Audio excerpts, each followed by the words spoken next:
अस्तित्व भाग 2। कड़ाद। हाँ बड़े भ्राता, अब हम आपका अपमान नहीं सह पाएंगे। वेदव्यास। ठीक है, चलिए। इतना कहते हुए जो ही अपने कदम आगे बढ़ाते हैं तभी मुस्कुराते हुए महाराज करकट, याद रखना जल्द ही जमी से परम प्रकाश का अंत कर देंगे। वेदव्यास। अंधकार के लिए ज्ञान की एक ही ज्योति काफी है। कोई न कोई ज्योति बनकर इस अंधकार को मिटाता रहेगा। वो बुद्ध का जन्म समय पर हो जाएगा। वो मसीहा पुनः तुम्हारे सामने खड़ा होगा। करकट। कल्पना की आंखों से पत्थर भी चमकता हुआ प्रतीत होता है, इसलिए दूसरा सूरज सिर्फ भ्रम के सिवा और कुछ भी नहीं। वेदव्यास। एक दिन परम प्रकाश का दर्शन इस पत्थर में होगा। अब मानव वंश को उसके शरण में जाना ही होगा। करकट। मुझे उस दिन का बेसब्री से इंतजार रहेगा। आखिरकार वेदव्यास अपने भ्राता के साथ वहां से चले जाते हैं। पुनः उसी वेदी के पास पहुंच अपने पिता का ध्यान करते ही उस परम ज्योति में प्रकट होता है। परम मानव। कहिए वेद, तुम्हारे मुखमंडल पर ये उदासी शोभा नहीं देता। वेदव्यास। पिताश्री, छोटे भ्राता को समझाने में मैं असमर्थ हूं। अब आप ही बताएं, इस विषम परिस्थिति में मुझे क्या करना चाहिए। परम मानव। पुत्र, तू चिंता मत कर। समय खुद ही चुनौती के रूप में उसके सामने खड़ा हो जाएगा। वेदव्यास। तब तक तो मानव वंश पूर्णतः वासना से ग्रसित हो जाएगा। तब कोई भी ज्ञान इस वंश को वासना से मुक्त नहीं कर पाएगा। परम मानव। जल्द ही वासना की जड़ें सूख जाएगी, तब अंतापन में प्रेम का फूल खिलेगा, जिसकी सुगंध आत्मा को मदमस्त होकर नृत्य करने के लिए आतुर करेगा। शक्ति। पुत्र, जल्द ही प्रेम की लहरें नए पुष्पों का जन्म होगा, जिसमें ज्ञान का सुगंध मौजूद होगा। वेदव्यास। पिताश्री, मुझे राह दिखाइए। परम मानव। काल अपने रूप में जल्द ही प्रकट होगा। काम ही इस वासना को निगल जाएगा। शक्ति। काल की गति तुम्हारे अंतर ध्यान में धीरे धीरे अपने रूप में प्रकट होगा, इसलिए वेदी के पास ध्यान में स्थित हो उसका आवाहन करिए। समय आने पर खुद ही प्रकट होगा। वेदव्यास। जी माते, आज से ही हम सब ध्यान में लीन हो जाएंगे। कड़ाद। माते, क्या हम मानव वंश का वासना की भूख से मुक्त कर पाएंगे। शक्ति। क्यों नहीं, तुम्हारा लगन नए आयाम को जन्म देगा। कपिल। पिताश्री, जब तक हम ध्यान लीन होंगे तब तक तो करकट के साम्राज्य का विस्तार हो चुका होगा। परम मानव। इस विस्तार में ही आनंद का फूल खिलेगा। इतना कहते हुए आंखों से ओझल हो जाते हैं। उधर एक दूसरे की तरफ देख वेदव्यास। चलिए, अतिशीघ्र मुझे अपने कार्य में लग जाना चाहिए। कड़ाद। अवश्य भ्राता, चलिए, आज से ही इस कार्य का शुभारंभ कर देना चाहिए। कपिल। तो ठीक है, चलिए। कानों में करकट की जयकार सुनने से पहले ही हमें ध्यान में लीन हो जाना चाहिए। आखिरकार सब के सब वेदी के पास पहुंच 7 बार परिक्रमा कर ध्यान मग्न हो जाते हैं। उधर महाराज करकट अपने प्रजागण को संबोधित करते हुए। करकट। जहां तक मैं देख रहा हूं, वासना की घटाएं छा गई है। यौवन की रस बूंदें टपक रही है। भंवरे अपने झुंड के साथ बूंदों का रसपान कर बड़े ही भाववेग से आनंदित हो मचल रहे हैं। तब तक प्रजाकार जय जयकार के नारे लगाने लगते हैं, मानो आसमां गरज रहा हो। तब तक सेनापति मन सर झुकाकर प्रणाम करते हुए। मन। महाराज, साम्राज्य मेरी सीमा के अंतर्गत है। मानव वंश पूर्ण रूप से स्थिर रस में डूब चुका है। अब यही परम प्रकाश का चर्चा ना रहा। करकट। सेनापति, आशावान धैर्यवान से परिपूर्ण मेरे आत्मीय मन मैं अपना विजयी भाव तुम्हारे हृदय में देखता हूँ। मन, महाराज, आपका ये सेवक प्रत्येक हृदय तक वासना की काली घटाएं इस कदर छा देगा कि कोई भी प्रकाश इसका छेदन नहीं कर पाएगा।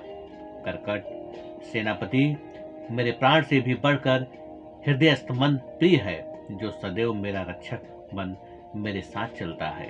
मन, महाराज, ये सम्मान मेरे प्राणों से भी बढ़कर है, जिसकी रक्षा करना ही मेरे जीवन का मूल धर्म है। तभी महारानी क्रोध मुस्कुराते हुए, महाराज चलिए, वासना पूजा का समय हो चुका है। कर्कट, चलिए रानी।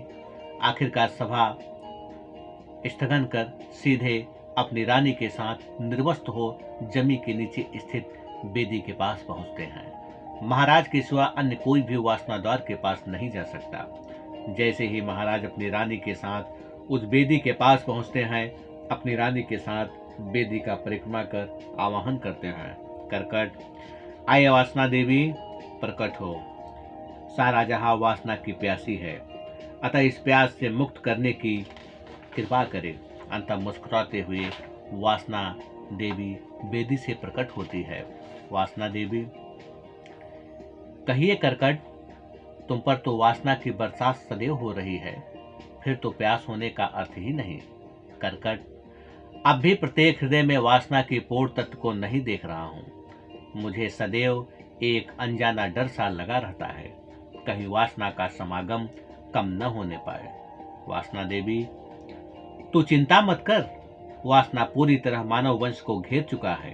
कर्कट, आय देवी, अपनी कृपा बरसाते रहना, जिससे मरुभूमि में वासना की सुगंध दूर दूर तक फैलता रहे। वासना देवी, मेरी कृपा सदैव तुम पर बरस रहा है। जाओ, महारानी क्रोध वासना की प्यास से व्याकुल हो रही है, अतिशीघ्र इस प्यास को बुझाइए। इतना कहते हुए वासना देवी आंखों से ओझल हो जाती है। महाराज कर्कट वासना में आतुल हो महारानी क्रोध को बाहों में भर लेता है। उसके होठों को इस कदर चूमने लगा, होठ गुलाबी हो गया। प्यासी आंखों में वासना की काली घटाई छा गई। कामुकता रस में इस कदर डूब गए, मुख पर वासना की बूंदें टपकने लगा। क्रोध, महाराज, मेरी प्यास बढ़ती जा रही है, कामुकता में पूरी तरह डूब न जाऊं तब तक बरसात होता रहे। कर्कट, वासना रूपी दो पहाड़ों के बीच में अनपक ठंडक का आनंद ले लेने दो। महारानी, वासना की आह की आवाज से समा इस कदर रंगीन हो गया, मानो मोती रूपे पसीने की बूंदों से तन शोभायमान लगने लगा। ए देख, रानी तृष्णा स्तन से क्रीड़ा करने लगी। रानी अहंकार दांतों से अपने होठों को दबाने लगी। महाराज वासना में इस कदर डूब गए, मानो वासना देवी उसके मस्तक पर पूरी तरह छा गया हो। वास्तव आह की मधुर ध्वनि में सब के सब डूब गए। आखिरकार वासना रूपी स्नान से बाहर निकल थोड़ी ही देर में सज धज अपने राज दरबार में पहुंचते हैं। सिंहासन पर विराजमान होते ही महाराज की जयजयकार की ध्वनि से महल गूंजने लगा। तभी मुस्कुराते हुए महाराज सेनापति से अभिनंदन प्रकट करते हुए, कर्कट, सेनापति, आपकी शक्ति ही मुझे आनंदित करती है। वादियों में महकते हुए फूलों का सुगंध मेरे अंदर समाने लगता है। मन, महाराज, आपका कृपा की बदौलत मेरा शक्ति दिन पर दिन बढ़ता जा रहा है।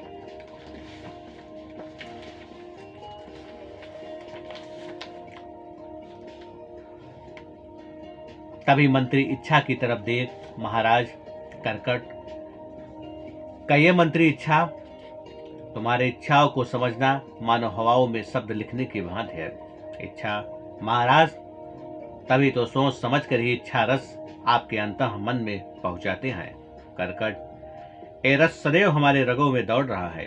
तभी गुप्तचर दोषी का आगमन होता है। दोषी, महाराज की जय हो। कर्कट, कहिए दोषी, अब क्या खबर है। दोषी, अभी अभी पता चला कि वेदव्यास अपने भ्राता के साथ पुत्र प्राप्ति के लिए परम प्रकाश से आवाहन कर रहे हैं। कर्कट, कोई बात नहीं, उन्हें प्रयास करने दीजिए। जल्द ही वासना देवी की कृपा से मुझे भी सुंदर पुत्री का जन्म होगा। जो अपनी अनुपम सुंदरता से उसके इस प्रयास को विफल कर देगा। दोषी जी महाराज, इतना कहते हुए सर झुकाकर प्रणाम करते हुए चला जाता है। अंतः दरबार का स्थगन होता है। महाराज अपने शयन कक्ष में चले जाते हैं। महारानी क्रोध, तृष्णा और अहंकार सेवा में जुट जाती है। कर्कट, रानी कुछ भी हो, लेकिन विजय हर हाल में हमारा ही होना चाहिए। वासना की ग्रहण आकाश में इस कदर छा जाए, भ्राता का हर प्रयास इन कामुक घटायों का छेदन न कर पाए। क्रोध, महाराज आप निश्चित रहिए, हमारी सेना को परास्त करना असंभव है। निश्चय ही वासना की भूख मुझे अमर बना देगा। कर्कट, हाँ रानी, ये भूख ही हमें और भी शक्तिशाली बनाएगा। तभी तृष्णा मुस्कुराते हुए, महाराज मेरी भूख का तृप्ति हो ही नहीं रहा है। कर्कट, वक्त का इंतजार करो, इस भूख से भी ऊपर होंगे। अहंकार, महाराज अब हमें देर नहीं करना चाहिए। भ्राता की हर कोशिश को नाकाम करने के लिए हमें एक कदम आगे चलना होगा।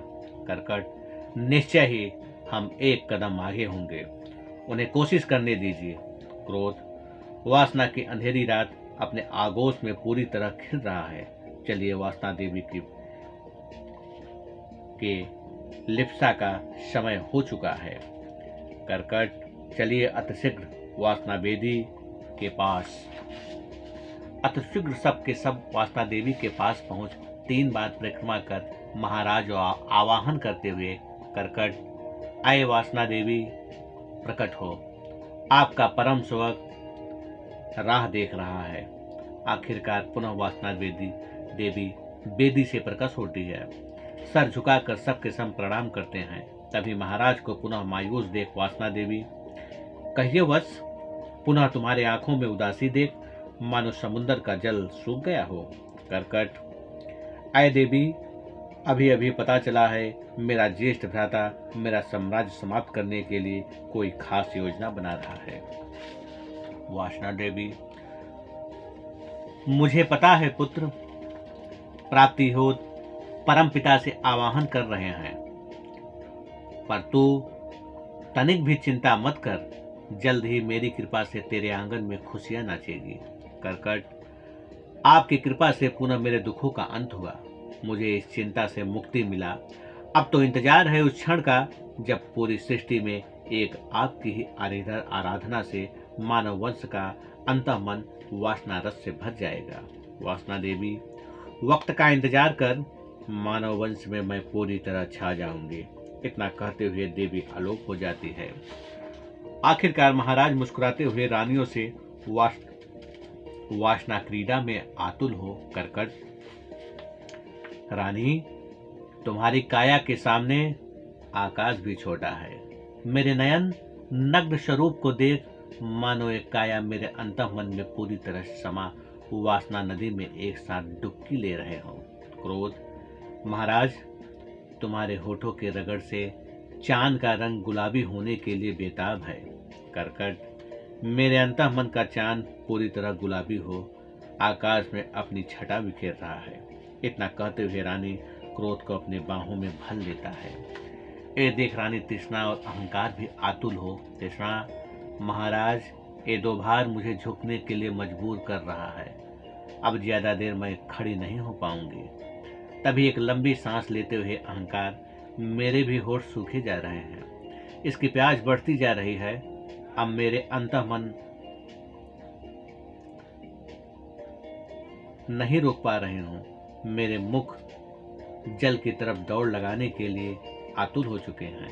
कर्कट, तो देर किस बात की, एक साथ बहते हुए वासना झील के रस से अपनी प्यास बुझाते हैं। आतुर हो वासना रस में पूर्ण रूपेण सब के सब डूब जाते हैं। आह आह की रसमय आवाज से मानो वासना देवी इनके अंतःमन में कृपा बरसा रही हो। वासना के आगोश में पसीने की बूंदें जमी पर टपक रहा था। वासना रस से भार गुलाबी हो चुका था, जिसे देख महाराज आतुल हो कर्कट, वासना आकाश से देखने पर दोनों पहाड़ी पूर्णतः अपना रंग बदल चुका है। क्रोध, इस जलन ने मेरे मन की भूमि को गीली कर रही है। अब तो बहते हुए ठंडक हवाएं चूम रहे हैं। तृष्णा, हाँ महाराज, अब ये मिठास रगों में दौड़ रहा है।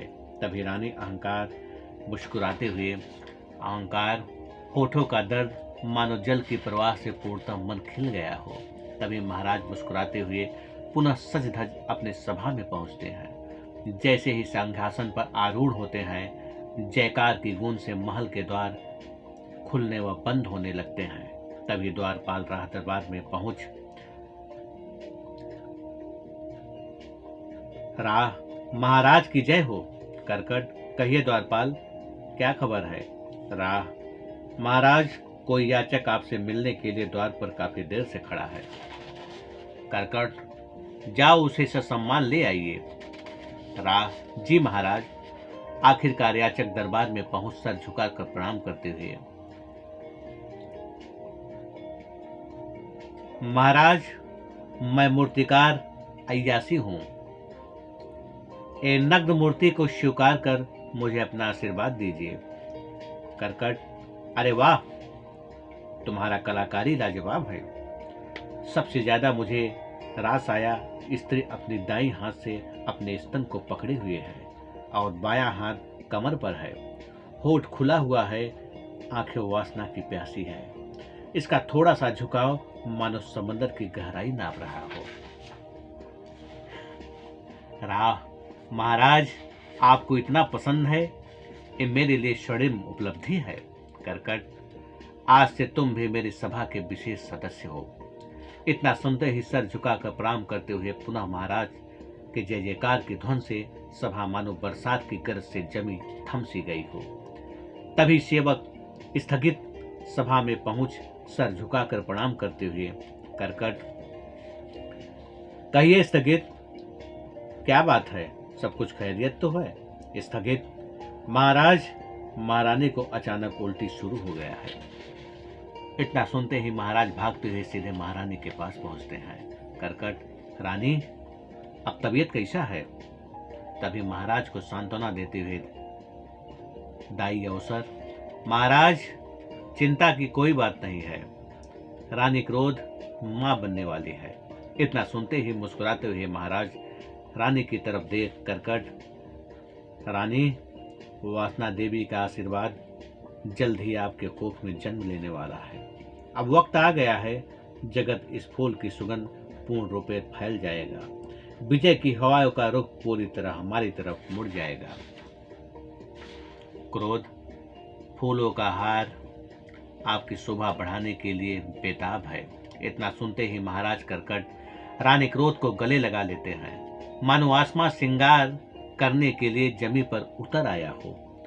वासना की मीठी सुगंध पूरा साम्राज्य में फैल जाता है। सातों रंग आसमान में पूर्ण रूप से खिल गया। कानों वासना की गूंज पड़ते ही वेदव्यास का ध्यान टूट जाता है। निराश मन से दुख प्रकट करते हुए वेदव्यास, आए मेरे परमपिता, मैं क्या देख रहा हूँ। वासना गूंज से मेरा हृदय द्रवित हो रहा है। दुख की मेघ पूरी तरह छा गया। ये देख परमपिता, पुत्र, तू चिंता मत कर, सर्वप्रथम तेरा ही फूल खिलेगा। सारा जहां सत्य की मीठी सुगंध का अनुभव जल्द ही करेगा। तू तनिक भी परेशान मत हो, समय की प्रतीक्षा कर, मीठा फल तुम्हारे झोली में गिरने वाला ही है। इतना सुनते ही वेदव्यास के होठों पर मुस्कुराहट छा जाता है, मानो इस मुस्कुराहट से प्रकृति की सुंदरता दूनी हो गई हो। शक्ति पुनः अपने पुत्र मुस्कुराते देख, शक्ति, पुत्र, तेरा मुस्कुराहट इस अस्तित्व की शोभा है, इससे सदैव मुस्कुराते रहना। वेदव्यास, जी माते। इतना कहते हुए परमपिता शक्ति मां आंखों से ओझल हो जाते हैं। कपिल, निश्चय ही अस्तित्व हमारे साथ है, हमें अपने कर्म में पुनः लग जाना चाहिए। काणाद, हाँ भ्राता, यही उचित है। देखना जल्द ही सत्य के प्रकाश से अंधेरा समाप्त हो जाएगा। वेदव्यास, भ्राता, हम उस छवि को देख रहा हूं, बंजर जमी पूर्णतः हरियाली से भर जाएगा। आनंद के वर्षा से जमी की प्यास शांत होगा। कपिल, बड़े भ्राता अब चलिए, वेद अभ्यास ठीक है, चलिए। आखिरकार पुनः सबके सब वेदी के पास बैठ ध्यान में लग जाते हैं। उधर व्याकुल महाराज कर्कट सेवक को आदेश देते हुए, कर्कट ध्यान रखना, रानी की सेवा में थोड़ा सा भी कमी न होने पाए। याद रहे, यहाँ से गुजरते हुए हवाओं को भी सेवा में लगा दीजिए। तभी महारानी क्रोध मुस्कुराते हुए, महाराज आप तनिक भी परेशान मत होइए, आपकी कृपा के बदौलत पूरा वंश अपने शक्ति को कायम सदैव करने के लिए उद्यत है। कर्कट, रानी, फिर भी न जाने मुझे एक अनजाना सा डर लगा रहता है। क्रोध, आप इस भ्रम में बाहर निकलिए। कर्कट, ठीक है रानी, अब मुझे किसी बात की चिंता नहीं है। तभी रानी तृष्णा मुस्कुराते हुए, तृष्णा, महाराज मुस्कुराते हुए अपने सभा का श्रृंगार करिए, बाकी कार्य मुझ पर छोड़ दीजिए। कर्कट, मुझे तृष्णा और अहंकार की शक्ति पर नाज है। आखिरकार इतना कहते हुए सीधे अपने दरबार में पहुंचता है। सभा में पहुंचते ही महाराज कर्कट मुस्कुराते हुए, कर्कट, सेनापति, अब हमारे सारे विजय के द्वार खुल चुके हैं, जल्द ही जमी पर वासना फूल खिलने वाला है। मन, महाराज वक्त ने मुझे शक्ति से परिपूर्ण कर दिया है। मंत्री इच्छा, महाराज पर्वत की शिखर अपनी शोभा बढ़ाने के लिए आपकी तरफ देख रहा है। अब तो सिंहासन आसमान में आरूढ़ होने वाला है। कर्कट, कदाचित तुम्हारा वक्तव्य आसमान सुनकर मुस्कुरा रहा होगा। उसी क्षण आचार्य दुर्गुण का आगमन होता है। आचार्य दुर्गुण को देखते ही महाराज सिंहासन से खड़े हो अभिनंदन प्रकट करते हुए, कर्कट, आचार्य आपकी कृपा से सारे कुतर्क हमारे मार्ग का अनुसरण कर रहे हैं, लेकिन फिर भी कोई कमी शेष रह गया हो तो मार्गदर्शन करिए। दुर्गुण, महाराज यहाँ की हवाएं भी वासना की प्यासी है, सारे मार्ग हमारा कदम चूम रहे हैं, अब तो विजय भी आपकी तरफ दौड़ लगा रही है। इतना सुनते ही पुनः मुस्कुराते हुए अपने सिंहासन पर बैठ कर्कट, आचार्य जी आसन ग्रहण करिए। दुर्गुण, जी महाराज। कर्कट, क्या हुआ आचार्य जी, आपकी मुस्कुराहट हमें कुछ संदेश देना चाहती है? दुर्गुण, हाँ महाराज, मुझे इंतजार है उस चांदनी रात का, बस थोड़ा समय और बाकी है, जल्द ही जमी पर वासना का फूल खिलने वाला है। कर्कट, क्या आज वासना का फूल खिलने वाला है? दुर्गुण, हाँ महाराज, बस थोड़ा वक्त बाकी है। तभी महारानी क्रोध को प्रसव पीड़ा शुरू हो जाता है। दाई अवसर इसकी सूचना महाराज को देती है। अवसर, महाराज की जय हो। कर्कट, कहिए अवसर, क्या खबर है? अवसर, महारानी को प्रसव पीड़ा शुरू हो गया है, जल्द ही चांद जमी पर शोभा बढ़ाने आ रहा है। इतना कहते हुए दाई रानी के कक्ष में चली जाती है। सबके सब बड़े बेसब्री से उस वक्त का इंतजार कर रहे थे। जैसे ही प्रसव पीड़ा तेज होता है, सभी मीठी सांसों का सुखद अनुभव करने लगे। उधर वेदी में परम प्रकाश पुनः प्रकट हुआ। उस प्रकाश से शब्द प्रकट होता है, परम प्रकाश, उठो वश, परम सत्य का जन्म होने वाला है। इतना सुनते ही सबके सब ध्यान से बाहर निकलते हैं। देखते ही देखते परम प्रकाश से निष्काम का जन्म मानव रूप में हुआ। ये देख सबके सब भ्राता आनंद वशीभूत हो एक दूसरे के गले लगते हैं। निष्काम वेदी से बाहर निकल सबको सर झुकाकर प्रणाम करता है। वेदव्यास, मेरे हृदयस्थ आत्मा का जन्म हो चुका है। आसमा बाहें फैलाए विजयमाला पहनाने के लिए उद्यत है। जमी पर इन कदमों का आलिंगन करने के लिए कायल हो रही है। निष्काम, पिताश्री, जिस कारण हेतु मेरा जन्म हुआ है, कृपा करके मार्गदर्शन करिए। वेदव्यास, अस्तित्व प्रेम की प्यासी है, तुम्हारे द्वारा ही प्यास बुझेगा। कपिल, तुम्हारे ही प्रेम से आसमां का रंग भरेगा। कणाद, कणकण में प्रेम से पुलकित हो हजारों रंग बिरंगे फूल खिलेंगे, जो अस्तित्व की शोभा बन सदैव खिले रहेंगे। निष्काम पिताश्री का पैर छू आशीर्वाद लेता है और सबके सब अपने पुत्र को गले लगा लेते हैं, मानो हृदय प्रेम से भर आनंद में उछाल ले रहा हो। वेदव्यास, पुत्र, मेरे द्वारा तुम्हारे आत्म वेद ज्ञान का उदय होगा। निष्काम, जी पिताश्री। कपिल, मेरे द्वारा सांख्य ज्ञान का उदय होगा। कणाद, मुझे तत्व की विवेचना होगा। वेदाभ्यास, चलिए पुत्र, वेदी के परम प्रकाश की आराधना कर इसकी छवि को प्रत्येक हृदय में उतारना है। निष्काम, जी पिताश्री। सबके सब ध्यान में बैठ परम प्रकाश की आराधना में ध्यान पूर्णतः लग जाता है। इधर जैसे ही चांदनी रात में जमी स्वर्ण की तरह चमकने लगता है, उसी क्षण महारानी क्रोध पुत्री को जन्म देती है। बच्ची की किलकारी सुन सबके सब एक दूसरे के गले लग अभिनंदन प्रकट करते हैं। कर्कट, सेनापति, इस जमी पर वासना का फूल पूर्णतः खिल चुका है। अस्तित्व में इसकी सुगंध फैलाने के लिए अभी से प्रयासरत रहना चाहिए।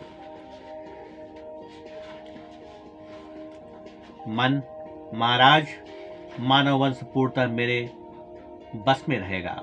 आपके अनुसार ही इनका उत्थान होगा। तभी मंत्री मुस्कुराते हुए मैं इच्छा इन्हें आपके चरणों में समर्पित करता रहूंगा। कर्कट, ये सारा अस्तित्व मेरे ही अरमानों से भर जाए। मन, ऐसा ही होगा। इस आसमां के आप ही दूसरे सूरज होंगे, जिसकी चमक प्रत्येक हृदय में वासना का उत्थान करेगा। उस क्षण इनके भाववेग से हृदय में बिजली चमकने लगा, मानो ये गरज जमी को निगल जाएगा। दुर्गुण, महाराज चलिए, हम सबका मन दर्शन के लिए व्याकुल है। उस क्षण सबके सब कदमों को आवाज से जमी डगमगा रही थी, मानो ये भार वो सहन करने से असमर्थ थी। जैसे ही महारानी के कक्ष में पहुंच पुत्री को गोदी में लेने का प्रयत्न करते हैं, वैसे ही पुत्री का आकार तेजी से बढ़ने लगा। ये देख महाराज कर्कट, ऐ क्या, मेरी पुत्री का आकार अचानक बढ़ने लगा? दुर्गुण, ऐसा होना ही था।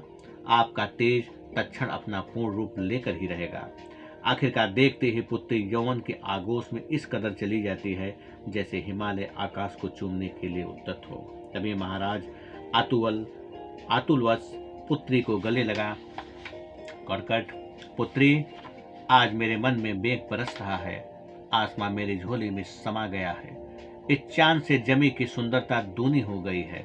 पुत्री मुस्कुराते हुए पिताश्री के गले लग जाती है। कर्कट, आचार्य जल्दी करिए, नक्षत्रों के चुनाव के अनुसार मेरी पुत्री का नामकरण करिए। दुर्गुण, महाराज कुंडली के अनुसार संयोगिनी नाम पुत्री पर भा रहा है।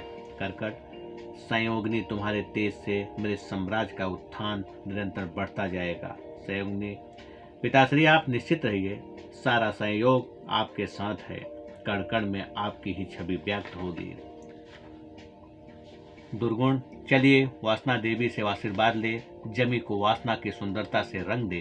कर्कट, चलिए वेदी के पास, एक नया आयाम हमारा प्रतीक्षा कर रहा है। आखिरकार सब के सब अपने कदमों को जल्दी जल्दी बढ़ाते हुए वेदी के पास पहुंचते हैं। महाराज तीनों रानी के साथ 3 बार परिक्रमा कर आवाहन करते हैं। वैसे ही वेदी से वासना देवी प्रकट होती है। सबके सब जयकार करने लगते हैं, मानो उस आवेग से धरती कांप रही हो। तभी महाराज सिर झुकाकर नमन करते हुए कर्कट, अय देवी, वासना का फूल पूर्णतः खिल चुका है। अब आपके आशीर्वाद से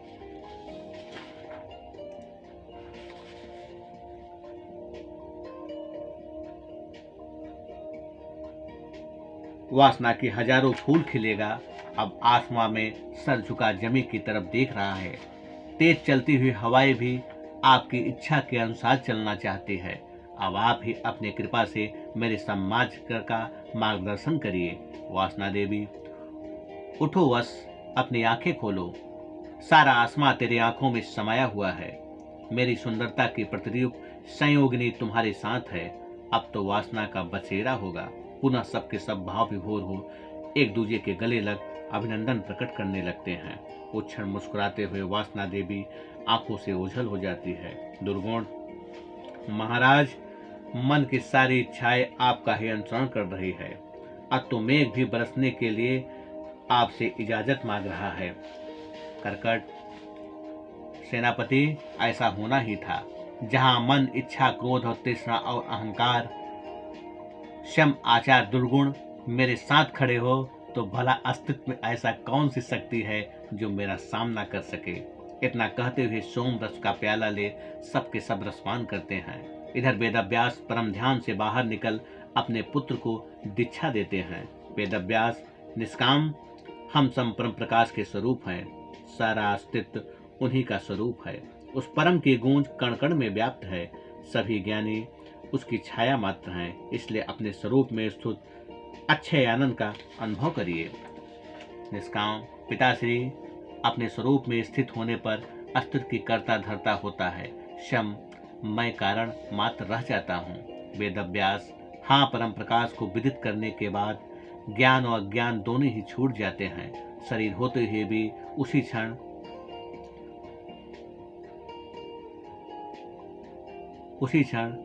ए भान भी छूट जाता है। निष्काम पिताश्री यदि शरीर अंततः मिट ही जाता है तो अस्तित्व का विस्तार होने का क्या अर्थ है? वेदव्यास परम प्रकाश का तो न तो लय हो रहा है न ही विलय हो रहा है। संपूर्ण सृष्टि का कर्ता होते हुए भी निर्लेप है। ठीक इसी प्रकार अब भी तुम इस शरीर से मुक्त हो। वास्तव में जन्म व मृत्यु से भी तुम अतीत हो। वेदव्यास वास्तव में अस्तित्व ने अपना स्वरूप को बदल रहा है। आखिर में सारे स्वरूपों का अस्तित्व में पुनः विलय हो जाता है। अस्तित्व की ही अस्तित्व के सामने हमारे तुम्हारे निहित रूपों में खड़ा है। निष्काम निसंदेह ऐसा ही है। फिर भी मानव तन पाकर भ्रमित हूँ। तभी कपिल समझाते हुए, कपिल निष्काम इस भ्रम से बाहर निकल, अस्तित्व को स्वयं के अंदर खिलने दो। धीरे धीरे स्वयं का ज्ञान होने पर असीम आनंद में खो जाओगे। कणाद पुत्र वास्तव में सब कुछ छोड़ने पर सब कुछ मिल जाता है। ठीक ऐसे ही जैसे वर्षा की बूंदें समुद्र में टपकते ही पूर्ण तत्व से उठने वाली लहरों में खो जाता है। उसी क्षण जय जयकार की गूंज सुनते ही निष्काम पिताश्री हृदय को बाधित करने वाला तीव्र ध्वनि किस दिशा से आ रहा है? वेदव्यास इस जयकार की आगोश ध्वनि को ध्यान से सुनिए। प्रकाश को ढकने वाले मेघ को देखिए जिसका हनन निष्काम के द्वारा ही होना है। इसलिए सजग होकर अस्तित्व के कार्य में जुट जाइए। निष्काम पिताश्री आपके आदेशानुसार निष्काम रूपी अमोघ बाण इस मेघ का भेदन करेगा। उस क्षण सबके सब मुस्कुराते हुए पुत्र को गले लगा लेते हैं। कणाद अब चलिए, ध्यान का वक्त हो गया है। वेदव्यास हाँ चलिए वेदी के पास। आखिरकार सबके सब ध्यानस्थ हो, परम प्रकाश में आनंदित हो, अंतःरस का अनुभव में खो जाते हैं। उधर दरबार में महाराज करगढ़ जश्न में इस कदर डूब गए मानो आसमां के आंगन में नृत्य कर रहे हो। तभी महाराज अपनी पुत्री की तरफ देख कर संयोगिनी मानो मेरे साम्राज्य में अमृत की धारा बह रहा हो। यहाँ के जमी सारे पौधे अमर हो चुके हैं। अब तो मेरा वंश अमर फल का रसास्वादन करेगा। संयोगिनी पिताश्री संयोगवश आपका चरण जिस पत्थर पर पड़ जाए तो उसमें भी अन्न की वर्षा होगा। इस वक्तव्य को सुन आचार्य दुर्गुण मुस्कुराते हुए भाग 2 समाप्त हुआ।